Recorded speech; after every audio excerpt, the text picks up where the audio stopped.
Hi everybody, Wayne Lambert here. So today I wanted to talk to you about wellness.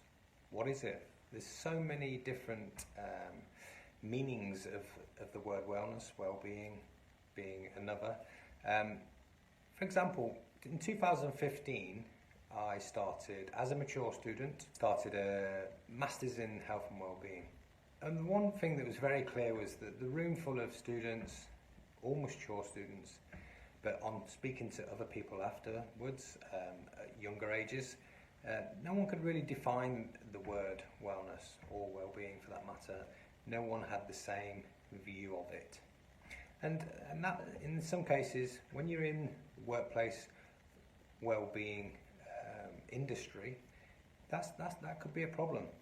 So if you're a business owner and you've got employees that don't really understand how to look after their wellness, or how being well can make them perform better, or you as the business owner,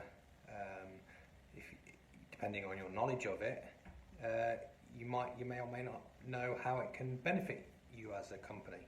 And also, a lot of workplace wellbeing companies, consultants, etc., they promote wellness, well-being in different ways to each other.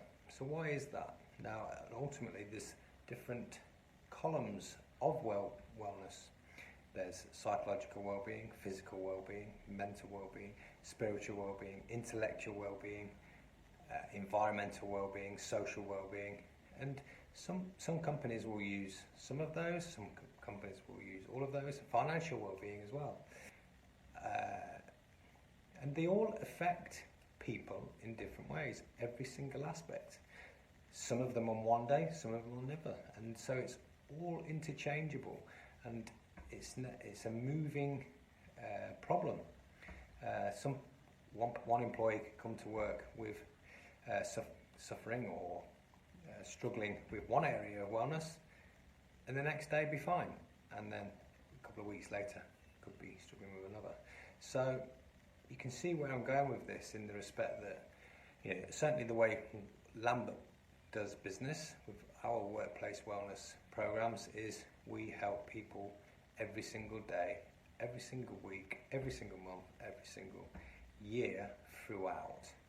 Whilever they are employed with the companies that they work with, we help them, and that ultimately has a knock-on effect for their productivity, return on investment for business owners, etc., etc. It's a snowball effect, and ultimately, if the employee knows that the business owner, the boss, is looking after their wellness, their well-being, it's a win-win. But ultimately, the program has to be structured in a way that each and every individual employee can be looked after and supported in every way that they need. It's no mean task, but it has to be that way, because wellness, there's so many moving parts. And so that's what I wanted to cover in this particular video.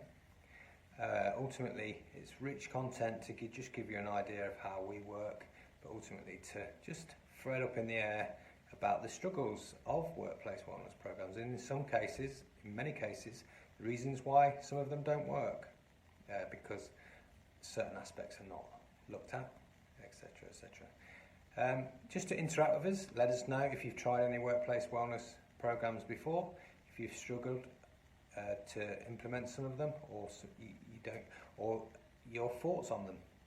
Do you feel that they have worked for you in one area, not worked for you in the other? And maybe it's because of what I've just been mentioning in this video. Either way, we'll look forward to hearing from you and getting started with you in the future. Take care.